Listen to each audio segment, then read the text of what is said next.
This is my first completely unscripted video. I just know I want to share some of my heart and what's been on my heart recently with you guys. And so I'm just sitting here and I didn't even write anything down. Get comfy. There we go. Okay. Hey guys, welcome back to my channel. Thank you so much for being here today. Here's what's going on. I just looked at the calendar this morning and I realized I am moving in a week and a half.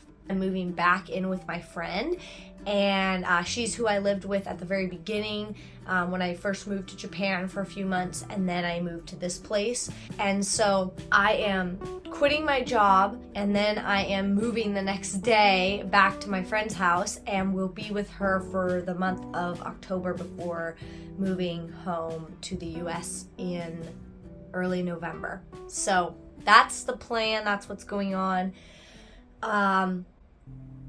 There's a lot going on with that. Just a lot of transition feels. You know what I mean? It's a huge transition to be looking at moving back to the US after even just a year away. It's been the longest time I've been away from my family, and that's a lot of time, and a lot of time away from everything I've ever known. I think it's been really good to be pulled away from that and have time to reflect and grow kind of on my own apart from that. It's a different type of growth, a unique type of growth.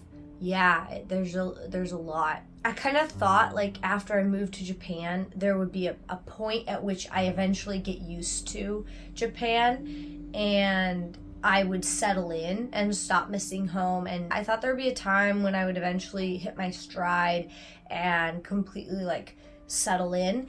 And that never was the case, you know. I always kind of still felt like I haven't quite fit in. I haven't quite hit my stride. I haven't settled. I miss home, you know. I go through phases up and down of missing home, but it's not just like missing home. It's like yearning for something that's missing in your life. And for me, I think that is home, and that is being back in the US.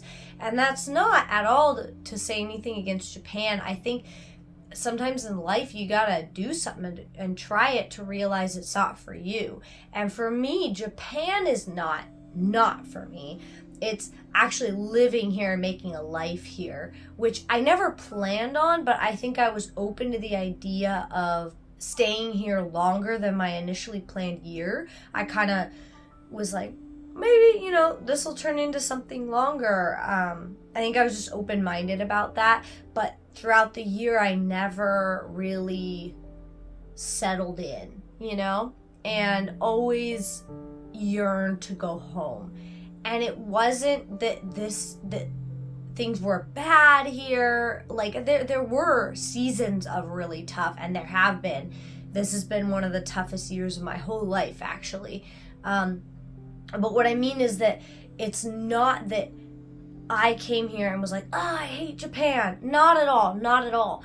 But I think I had to come here to realize like what I love about my home and what I love about the relationships I have there and the place and all of that. I've always loved Sacramento. I love my home, but I also was like, get me out of here, you know. I want to experience something different. And being away from it clarified and brought into focus some things about my home and the people I love and know there that I didn't appreciate fully or understand fully about myself before. I didn't get how important all that was to me. And so being here has helped me clarify what I want in my life and where I want to be in my life. And not forever, but I really realized like I want to be home. I want to be in Sacramento for a time. It took going away from all that to deeply understand it on this new level. For me, it's hard to be away from something that you realize you love. I knew I loved home, obviously, but you know what I mean? Like to be away from something and then to kind of realize, whoa, that's actually what I want. That happened to me. And so it's been a year of knowing that this is temporary, that this is not where I want to be forever, but also not living in skip mode. What I mean by that is just not living like, this doesn't matter, I just can't wait to get out of here, like, let me just get through this. That's tempting. I think when you realize, like for me, when I realize in life that there's something I'm looking forward to, it's hard to really, really live in the moment. And so that's been a challenge for me to know that, yes, I do want to go home at the end of this year, but I don't want to skip this part of my life. I want to live it fully and enjoy and grow and be here fully now. But there's this strange phenomenon I'm experiencing that it's weird. It's like I'm realizing I'm leaving, so I'm realizing, I am gonna miss this. And I've lived a year kind of being like, okay, I do want to go home. I miss my family. And so now I'm realizing how much Japan has grown on me and how much I will miss about it. And then that leads to this kind of fear of like, oh my gosh, there's this comfort I've developed here with the ways in which things are done or the way I live my life, just the habits, the rituals, all that. And so there's this feeling of panic, sort of, that I'm going back to something that I've known my whole life, but I've been away for a chunk. And so I'm like, I don't know anymore. There's like comfort here now that I'm holding on to. Yeah, there's a train every time I'm like trying to say something important and get it out. It is nice though. I'll miss living next to a train. I was thinking about this last night, actually. Just now I'm being uprooted again. I've come to establish sort of a rhythm, a routine. No, it's not 100% comfortable or where I really, really want to be, but it's mine. It's my reality. And then now I'm like getting ready to move again. And then I'm going to move again. So I'm happy with the decisions I've made about this, and I think they're the right ones, but I'm also, it's just big for me, you know? And I think it's also big because I turned 25 this year, and there's so much that goes along with that. I know I'm not that old, but I hit my mid-20s. I kind of thought, I'd be maybe in a different place in life by now. Maybe I'd be living in America with a career type job, maybe even married or engaged, maybe with a little house, something. There are things that I thought maybe I would have and I don't. And so there are ways in which I kind of feel behind. Like I'm not where I'm supposed to be in life. And I know I'm not behind and it's my timeline and all that, but just the societal pressures and expectations, And I think I'm feeling different ones in my mid-20s than I felt in my early 20s. But now in my mid-20s, there's some big things like financial stability, homeownership, relationships, children, like all these things, insurance, there are different things, and they're like big adult things for me that are starting to come into focus in a more immediate way. So it's hard to be looking at going home, even though that's absolutely what I want to do. And at the same time, I don't have a job. I don't have savings anymore. I have had great travel experiences. I've had amazing kind of YOLO moments here. And money is not everything, but there is this kind of sense that I'm entering back into the US with nothing. So yeah, I don't know. I'm grappling with a lot of what it means to be 25 and to be moving back to my country from abroad, starting from what feels like zero.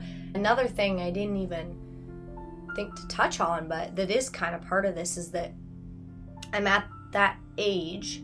I think that age varies for different people, but for me, I'm at the age where people are starting to die. Like, not to be morbid, but I have some older people in my life that are part of my church that have been like grandparents to me, and they're getting older, and being away for a year, part of the pressure to go home that I've felt for myself is that I'm missing it. I'm missing out. I'm losing time with them. What's that line? There's a line in Country Roads by John Denver that's The radio reminds me of my home far away. Inside I get a feeling that I should have been home yesterday. So I can't sing very well, obviously, but that line really means a lot to me and is very bittersweet, because there is this feeling of like this twinge in my heart of, I should have been home yesterday, I'm missing this, you know? That's really hard to know that you're in the right place, you're living your life, but that means you are going to maybe miss out on some big life events. And yet, I don't think I'm in the wrong place. I'm not like, oh, I just want to give up because I'm missing out. No, like I've thought many times during this year that I could just pull the plug and go home, but it didn't feel right. It felt like this was purposeful and that God had many very important purposes for me being here for this year, and I would not trade it for the world. These last few weeks of sharing YouTube videos, I do feel like it's a helpful outlet for me processing my experiences, but also just sharing them and creating a story to tell. Like, I love that so much. But this kind of conversation is harder to have, and I think I've kind of put off making videos like pros and cons about living in Japan or my story about Japan or whatever, because it requires a deeper level of honesty about the challenges, and it's hard for me to share that because in my experience, I got ready to move abroad and everyone around me was like, you're gonna have the time of your life. I'm so happy for you. Oh my gosh. Which is I'm not faulting that at all. But there was this part of me that felt like I couldn't share the harder parts of my life because it would be a disappointment to people. I can't really tell them what I think. Then they'll know that things weren't all butterflies and rainbows. And I don't know why that's so hard for me. But I have put off making this sort of content because it's vulnerable. I'm worried people will judge me too. People will watch this and be like, I can't believe you feel that way. You got this amazing experience and here you are complaining about it. Or like, oh my gosh, you don't need to worry because blah, blah, blah, blah, blah. So all this is to say that I'm entering a transition period again. It's going to involve a lot of moving, a lot of new things, a lot of letting go, and probably a lot of excitement and sadness all at the same time. And so I think I want to start talking about it more. I know a lot of you guys watching are my friends and family and really want to know what's going on really with me, like deeply inside. What am I thinking? What am I feeling? What am I going through? And that's hard. That's hard to share that.